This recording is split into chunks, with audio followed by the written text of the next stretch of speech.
Welcome to the slop farm. Enjoy the video. You'll start by confirming prerequisites and getting into action immediately. Make sure your phone runs Android 9 or newer and has the Zlink app installed. This ensures software compatibility. Once done, enable both Bluetooth and Wi-Fi on the phone because Zlink uses Bluetooth to negotiate and Wi-Fi for the stream. Power the car to accessory so the head unit actively scans. Finally, disable phone hotspot to prevent IP conflicts. This allows the car and phone to establish. Now walk through pairing and detailed setup. Open the Zlink app and accept its permission prompts. These let it control Wi-Fi and Bluetooth, which is required for the link.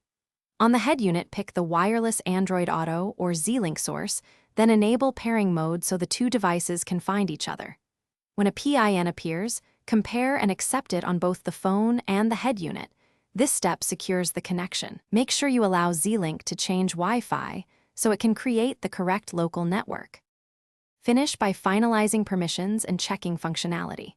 Once the Android Auto UI appears, grant media and notification access so navigation and audio work properly. Test Google Maps and music briefly. If the screen or audio fails to appear, make sure phone Wi-Fi is on and reconnect Bluetooth. Toggling those often resolves address or routing issues.